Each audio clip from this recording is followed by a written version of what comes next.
नेपाल में जो कुछ चल रहा है और नेपाल में जिस तरह से चेंजेस आए हैं और यहाँ तक रिजाइन करना पड़ गया वहाँ के कई मिनिस्टर्स को, आइंदा हो सकता है। और ये जो ओले साहब हैं, ठीक है जी, ये ओले भाग गए। इंडियंस पहले ही बड़े नाराज थे ओले से। इस वक्त जो सूरत हाल है बिल्कुल वैसी ही है जैसी हमने बांग्लादेश में देखी थी। जलाओ घेराव किया गया था, लोगों के जो हुकूमत के अंदर लोग थे उनके घरों को जाके नजर आतिश किया गया। जानते हैं कि नेपाल में तकरीबन एक वीक से प्रोटेस्ट चल रहा था, ना सिर्फ ये कि करप्शन के खिलाफ बल्कि इसलिए भी कि वहां की गवर्नमेंट ने जो है वो जी तमाम तरफ से सोशल मीडिया पर बैन लगा दिया था। अब हुआ ये है कि इस वक्त सोशल मीडिया पे से बैन तो हटा लिया गया है, लेकिन एक वीक के अंदर जो वहां की यूथ थी, यानी कि जो यूथ है जो नेपाल की और बाकी लोग जो नेपाल के, उन्होंने बहुत जोरदार किस्म का, बहुत जबरदस्त किस्म का प्रोटेस्ट किया। ना सिर्फ ये कि गवर्नमेंट को अपना फैसला वापस लेने पे मजबूर किया, बल्कि पार्लियामेंट की बिल्डिंग को भी आग लगाई गई और इस किस्म की कई दूसरी चीजें जो है वो सामने आई हैं। साथ ही साथ वहां के प्राइम मिनिस्टर जो हैं उन्होंने रिजाइन कर दिया है। ना सिर्फ ये कि उन्होंने रिजाइन कर दिया, बल्कि उनके साथ 4 मजीद मिनिस्टर्स हैं जिन्होंने के रेजिग्नेशन दिया है। इस वक्त हालात काफी ज्यादा खराब है नेपाल के। नेपाल जी वही कंट्री है जिसके बॉर्डर जो है वो भारत से मिलते हैं और वहां पर जहां तक बताया जाता है कि कुछ ज्यादा रोक टोक नहीं है, बड़ी आसानी से जो है नेपाल के लोग जो हैं वो भारत जा सकते हैं और भारत के लोग नेपाल जा सकते हैं। और कोई किस्म का बॉर्डर जो है वो बहुत ज्यादा एक्टिव नहीं है कि इस चीज को लोगों को रोकने के लिए। लेकिन ये जरूर है कि इस वक्त यकीनन एक परेशानी का आलम है और एक हंगामा है नेपाल में। तो इसकी वजह से भारत की गवर्नमेंट भी इस वक्त मुसलसल, भारत के जो मीडिया हाउसेज हैं वो मुसलसल यही न्यूज दे रहे हैं कि इस वक्त नेपाल की क्या सूरत हाल है। प्राइम मिनिस्टर नेपाल के जी उन्होंने रेजिग्नेशन दे दिया है, उनके साथ 4-5 और मजीद मिनिस्टर्स हैं जिन्होंने रेजिग्नेशन दे दिया है। यकीनन ये एक बहुत बड़ा स्टेप है जो नेपाल की यूथ ने लिया है, नेपाल के लोगों ने लिया है कि उन्होंने करप्शन के खिलाफ प्रोटेस्ट किया, उन्होंने उस हर बात के खिलाफ प्रोटेस्ट किया जो गवर्नमेंट उनके ऊपर जबरदस्ती उनके सर के ऊपर डालने की कोशिश कर रही थी कि दी आप सोशल मीडिया नहीं चला सकते या आप किसी जगह पे आप यूट्यूब नहीं देख सकते या इस किस्म की जो चीजें थी उसको लेके पूरा वीक हो गया। और उसमें जो है बहुत ही कह लीजिए कि वायलेंस जो है बहुत ज्यादा बढ़ चुका था नेपाल में।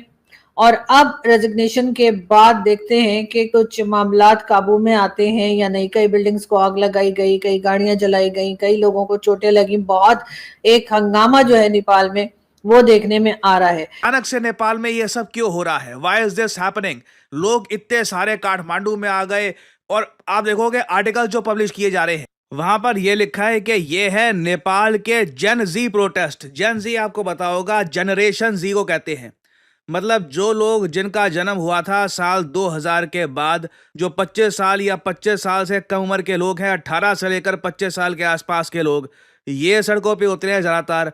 और करप्शन से लड़ाई के नाम पर ये सारी चीज़ें हुई हैं। केपी ओली रिज़ाइन कर चुके हैं, नेपाल के पार्लियामेंट को जला दिया गया है, सुप्रीम कोर्ट को जला दिया गया है। अब इसके बाद क्या होगा? बांग्लादेश जिस तरह से बर्न करता हुआ हम लोगों को दिखाई दे रहा था, आज नेपाल के अंदर भी वही सिचुएशन नजर आ रही है। काठमांडू की बात करें जो उनका कैपिटल कंसीडर किया जाता है, वहां पर कह लेंगे केपी ओली ने भी रिजाइन दे दिया। उनके बड़े से बड़े जो पॉलिटिशियंस है वो भी सड़कों पर दौड़ लगाते हुए दिखाई दिए हम लोगों को। बिल्कुल उसी तरह जैसे शेख हसीना वाजिद का कह लें कि हमें दौर याद आ रहा है। बिल्कुल जैसे बांग्लादेश के अंदर हमें सिचुएशन काफी गंभीर होते हुए दिखाई दे रही थी, आज नेपाल के अंदर कह लें कि वो अगस्त था, ये सितंबर है, तो सिचुएशन आखिरकार कहां पर जाती हुई दिखाई दे रही है। और जिस तरह से कहा जा रहा है कि ये सिर्फ इसलिए हुआ है कि यूएसए की जो 20 एप्स हैं वो बैन कर दी गई हैं नेपाल के अंदर, Facebook, Instagram, Twitter and Instagram specially YouTube, जहां से जो जेन जी है बहुत ज्यादा अर्न करती हुई दिखाई दे रही थी। और ये जो प्रोटेस्ट है पहले इसको शक्ल दी गई कि एप्स की वजह से ये जो प्रोटेस्ट है ये कैरी किया जा रहा है, लेकिन बाद में चला कि असल में जो केपी ओली की गवर्नमेंट थी, हुकूमत थी, उसको गिराने में कह लें कि जो चाइना या ट्रंप है उसकी इन्वॉल्वमेंट हम लोगों को नजर आ रही है। वो ये पावर को कंट्रोल करना चाह रहे हैं, वो चाह रहे हैं किसी और की हुकूमत ना आए। तो लेकिन इलीट जो कि हमारी यूथ है वो जानती है कि असल हुकूमत, असल ताकत उनके पास है। ये जो पॉपुलर सोवरेनिटी का वर्ड निकला, ये अवाम से निकला है, और ये जो अवाम ही है, अगर यही इनको ही मौका ना दिया जाए बात करने का, इनको ही वोटिंग का या अपनी आवाज़ उठाने का मौका ना दिए, तो वो डेमोक्रेसी नहीं कहलाती। डेमोक्रेसी में तो आवाज़ उठाने चाहिए, लोगों की क्रिटिसिज्म सुनने पड़ते हैं, लेकिन ये एलीट चाहती है कि अगर ये क्रिटिसिज्म करेंगे तो हमें नेक्स्ट टाइम वोट नहीं मिलेगा, लिहाजा इनको ख़त्म कर दिया, चाहे जो मर्जी करना पड़े, हम इसके लिए आवाज़ उठाएंगे और इनका मुंह बंद कर देंगे, चाहे हमें इनसे गोलियां भी चलानी पड़े। तो ये पावर के इतना नशा इनके ऊपर चढ़ चुका हुआ है, जिस वजह से ये नहीं देख रहे आगे इंसान है वो ख़त्म हो जाएगा, मार धाड़ सब कुछ करने पे तुले हुए हैं। बेसिकली हुआ यह है कि नेपाल ने 19 मुजाहिरों की हलाकत के बाद सोशल मीडिया पर पाबंदी उठा ली है, और हुकूमत जो है ना वो बाकायदा तौर पर ये आहिस्ता आहिस्ता वो रुख पकड़ती जा रही थी जो बांग्लादेश में जो हसीना वाजिद की हुकूमत के साथ हुआ है, और वो भी अपने आप को वो एक यूनिटरी जो निज़ाम हुकूमत है उसकी तरफ ले जाने की तरफ बरसरे पैकार थी। लेकिन यह है कि वहाँ की जो अवाम है, ख़ासकर नौजवान है, और नौजवान ही किसी भी माशरे की अब भाग दौड़ संभालने के लिए सर फहरिस्त आना शुरू हो गए, जिस तरह श्रीलंका में हुआ था, बांग्लादेश में हुआ है, और अब नेपाल की बारी आ गई है। दोस्तों, नेपाल के अंदर बड़ी डेवलपमेंट्स हो रही हैं, जिसमें सबसे इम्पॉर्टेंट चीज़ अब ये है, one of the most important thing ये है कि इंडियन प्राइम मिनिस्टर मोदी ने स्टेटमेंट जारी की है नेपालीज लैंग्वेज में, नेपाली लैंग्वेज में, और उन्होंने कहा है कि वो आज हमने देखा है कि हमारी जो कैबिनेट कमेटी है सिक्योरिटी अफेयर्स में, वहाँ पे नेपाल के ऊपर बड़ी लंबी डिस्कशन हुई, और ये जो वायलेंस हो रहा है इससे हमारे दिल को बहुत तकलीफ़ हो रही है। उन्होंने कहा है कि मुझे बड़ा अफसोस हुआ है कि यंग लोगों की ज़िंदगियाँ चली गई हैं। तो इनफैक्ट नरेंद्र मोदी साहब इज सेइंग के गुड बाय ओले, ठीक है, KP Sharma Oli good bye, you are no more you know the one जिसकी हमें कोई ज़रूरत है, आपकी में कोई ज़रूरत नहीं है, आप फारग हो गए। और नेपाल जो है उसकी स्टेबिलिटी, पीस और प्रॉस्पेरिटी के लिए हम कोशिशें करेंगे, और तमाम लोग जो हैं वो वायलेंस ना करें। नेपाल इस समय बड़े राजनीतिक और सामाजिक संकट से गुजर रहा है। काठमांडू समेत कई बड़े शहरों में सरकार के खिलाफ ज़बरदस्त विरोध प्रदर्शन हुए, जिनमें अब तक 20 लोगों की मौत और 200 से ज़्यादा लोग घायल हो चुके हैं। काठमांडू प्रशासन ने तोड़फोड़ करने वालों पर कड़ी कार्रवाई के आदेश भी जारी किए। नेपाल के गृह मंत्री रमेश लेखक ने देश में जारी हिंसक प्रदर्शन के बीच अपने पद से इस्तीफा दे दिया।